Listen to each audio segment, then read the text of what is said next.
तो चलिए हम लोग टॉप 50 अनुच्छेद को पढ़ते हैं। देखिए पहला क्वेश्चन है कि संविधान के अनुच्छेद 1 के अनुसार भारत क्या है? तो भारत संविधान के अनुच्छेद 1 के अनुसार क्या है? राज्यों का संघ है। क्या है? राज्यों का संघ है, यूनियन ऑफ स्टेट्स। अनुच्छेद 1 में कहा गया है कि भारत जो कि इंडिया है, भारत का ही दूसरा नाम इंडिया है, राज्यों का संघ होगा। ऑप्शन बी इसका आंसर हो जाएगा। अब हम लोग आगे की ओर बढ़ते हैं। दूसरा क्वेश्चन ये कह रहा है कि नए राज्यों का गठन और मौजूदा राज्यों के क्षेत्रों, सीमाओं या नामों में परिवर्तन किस अनुच्छेद के तहत किया जा सकता है? तो ये किया जा सकता है अनुच्छेद 3 के तहत। अनुच्छेद 3 संसद को नए राज्यों के निर्माण और वर्तमान राज्यों की सीमाओं या नामों में परिवर्तन का अधिकार देता है।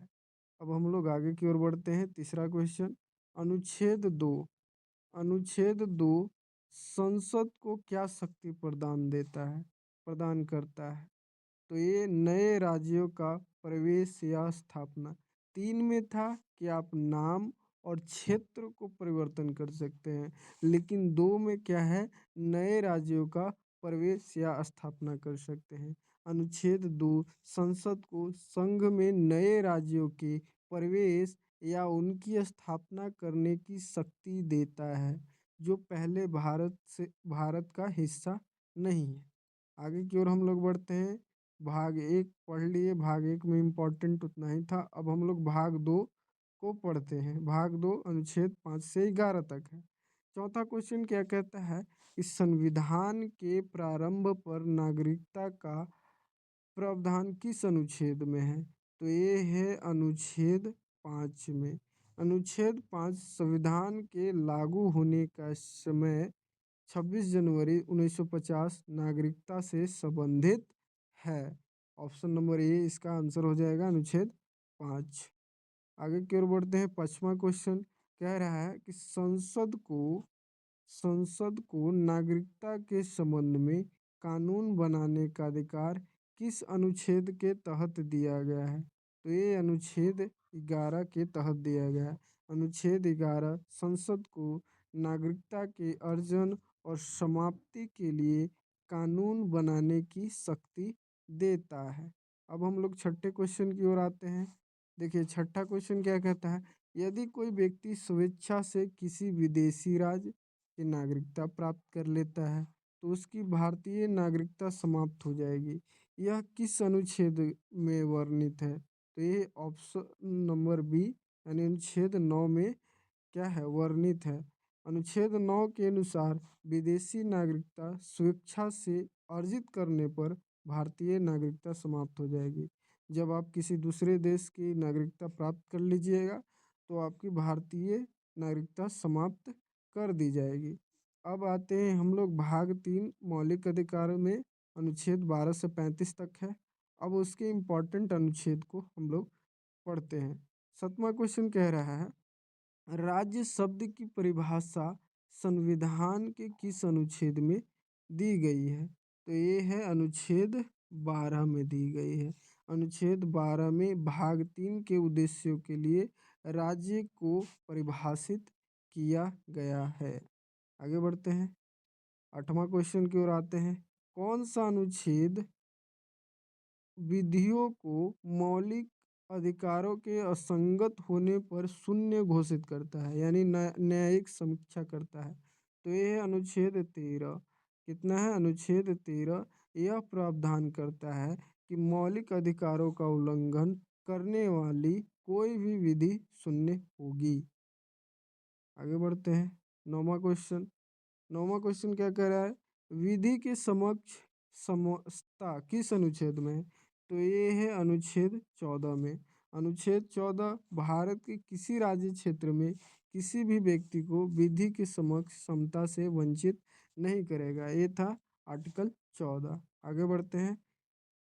10वां नंबर क्वेश्चन क्या कह रहा है, धर्म, मूल वंश, जाति, लिंग या जन्म स्थान के आधार पर विभेद का प्रतिषेध किस अनुच्छेद में है? तो ये है अनुच्छेद 15 में। ऑप्शन बी इसका आंसर हो जाएगा।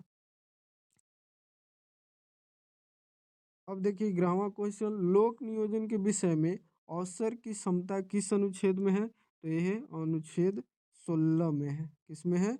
अनुच्छेद 16 में है।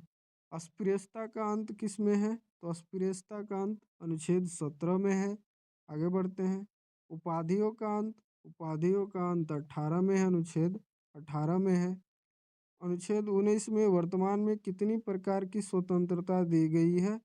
तो 6 प्रकार की स्वतंत्रता दी गई है।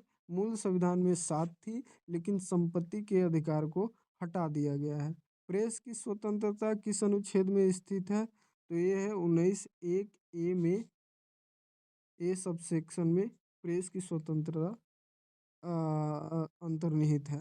आगे बढ़ते हैं। अपराधों की दोष सिद्धि के संबंध में संरक्षण किस अनुच्छेद में है? तो ये है अनुच्छेद 20 में। आगे बढ़ते हैं। प्राण और दैहिक स्वतंत्रता का संरक्षण किस अनुच्छेद में है? तो ये है आर्टिकल 21 में। आर्टिकल 21 में। 6 से 14 वर्ष के बच्चों के लिए शिक्षा का अधिकार किस अनुच्छेद में दिया गया है?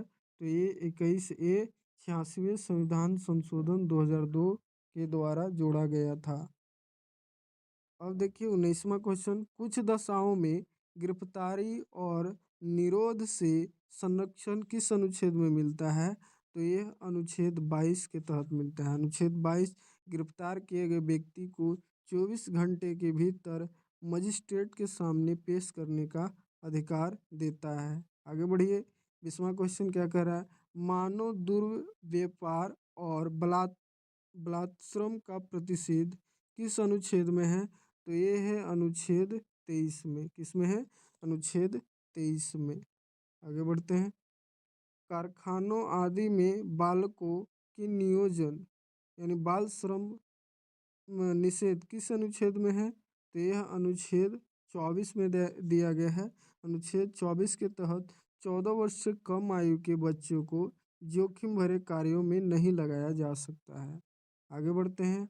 अंतःकरण और धर्म को अबाध रूप से मानने, आचरण और प्रचार करने की स्वतंत्रता किस अनुच्छेद में है? तो यह है अनुच्छेद 25 में।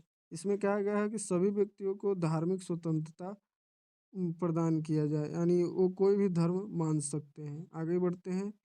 23वां क्वेश्चन, कि धार्मिक कार्यों के प्रबंध की स्वतंत्रता किस अनुच्छेद में है? तो ये है आर्टिकल 26 में। आर्टिकल 26 धार्मिक संप्रदायों को अपने धार्मिक मामलों का प्रबंधन करने का अधिकार देता है। आगे बढ़ते हैं। किस अनुच्छेद के तहत किसी विशिष्ट धर्म के की अभिवृद्धि के लिए करों के संदाय के बारे में स्वतंत्रता है? तो ये है अनुच्छेद 27। अनुच्छेद 27 के अनुसार किसी व्यक्ति को किसी विशिष्ट धर्म को बढ़ावा देने के लिए टैक्स देने के लिए बाध्य नहीं किया जा सकता है। क्या किया जा सकता? बाध्य नहीं किया जा सकता है। आगे बढ़ते हैं। 25वां क्वेश्चन, अल्पसंख्यक वर्गों के हितों का संरक्षण किस अनुच्छेद में स्थित है, वर्णित है? तो यह है अनुच्छेद 29। अनुच्छेद 29 के अनुसार अल्पसंख्यकों को अपनी भाषा, लिपि और संस्कृति को बनाए रखने का अधिकार दिया जाता है। अब देखिए 26वां क्वेश्चन, शिक्षा संस्थाओं की स्थापना और प्रशासन करने का अल्पसंख्यक वर्गों का अधिकार किस अनुच्छेद में स्थित है? तो ये है अनुच्छेद 30 में। क्या कहता है अनुच्छेद 30? कि भाषाई और धार्मिक अल्पसंख्यकों को शिक्षण संस्थान खोलने का अधिकार है। आगे बढ़ते हैं।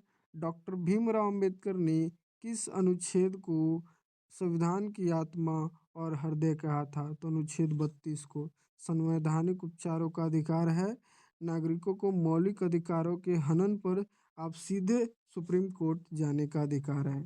इसी को बाबा राव भीमराव अंबेडकर अनुच्छेद 32 को संविधान की आत्मा और हृदय कहा था। आगे बढ़ते हैं। 28वां क्वेश्चन देखते हैं। 28वां क्वेश्चन क्या कह रहा है?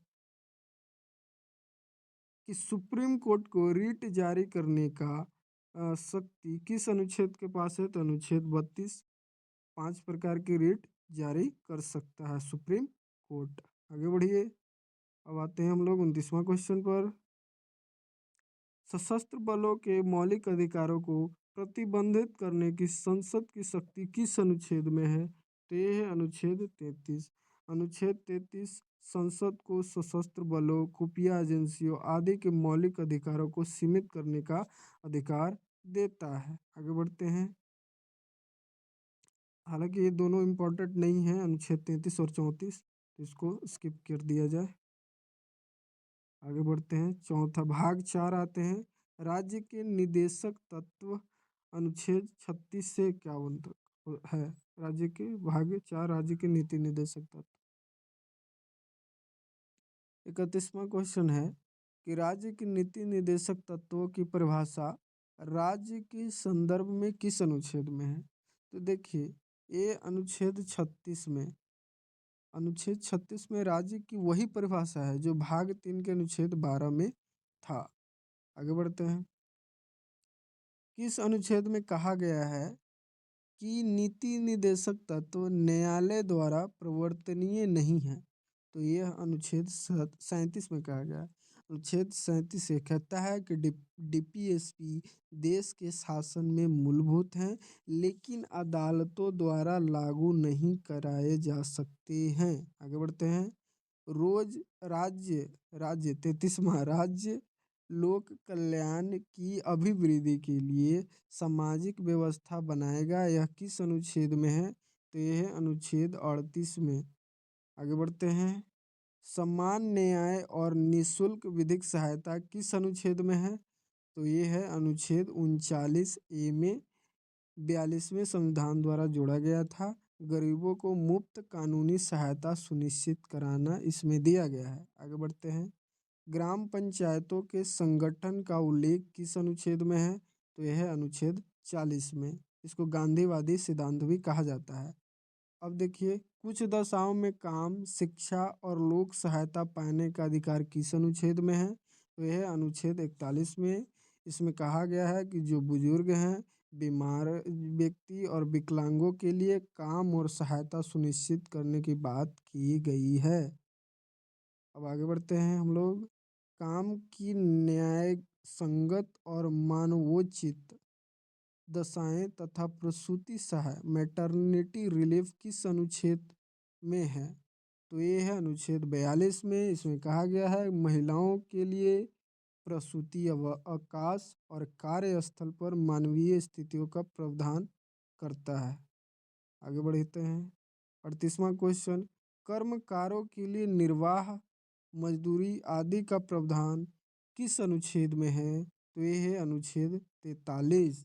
इसमें कहा गया है श्रमिकों को उचित वेतन और कुटीर उद्योगों को बढ़ावा दिया जाए। 39वां क्वेश्चन पर आते हैं हम लोग। उद्योगों के प्रबंधन में कर्मकारों का भाग लेना किस अनुच्छेद में है? तो यह है 43A में। 43A को 42वें संविधान संशोधन द्वारा जोड़ा गया था।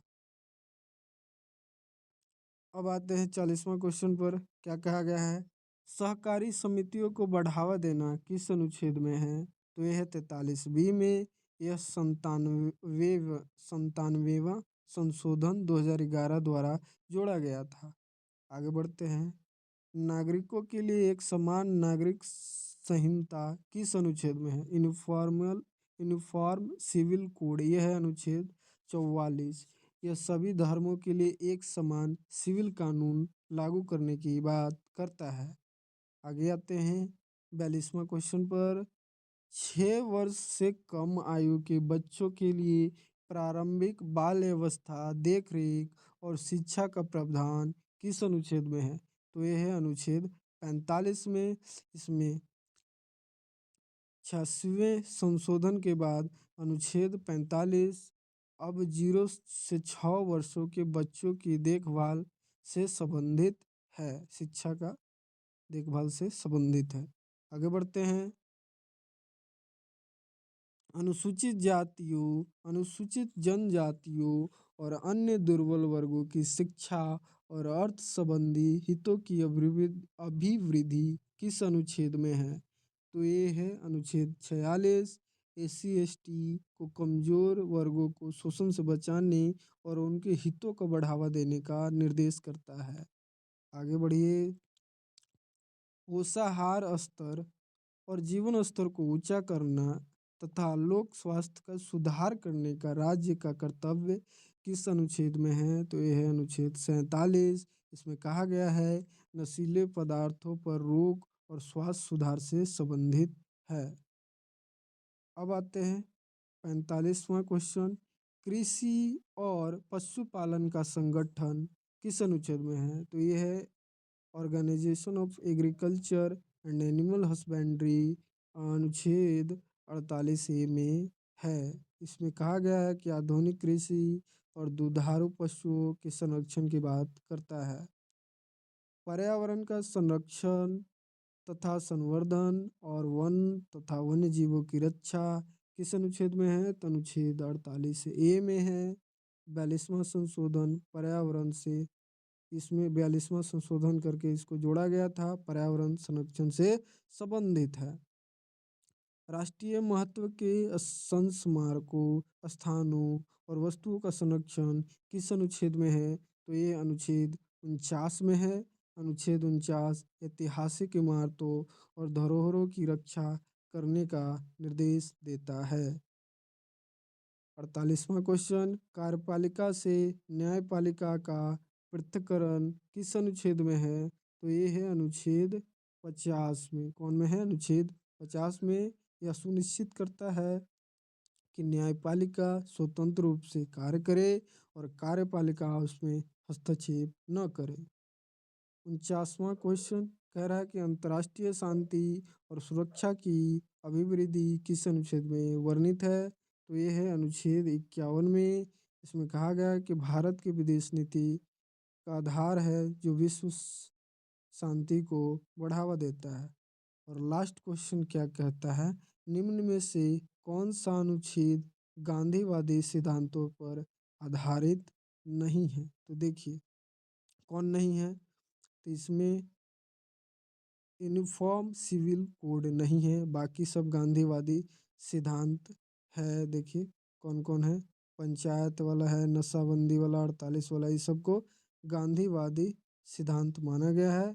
लेकिन जो समान नागरिकता समूह है वो गांधी सिद्धांतों पर आधारित नहीं है। नहीं है। अनुच्छेद 44 समान नागरिकता संहिता एक उदार बौद्धिक सिद्धांत है, जबकि बाकी तीनों गांधीवाद विचारों से प्रेरित है। मिलते हैं हम लोग अगले वीडियो में।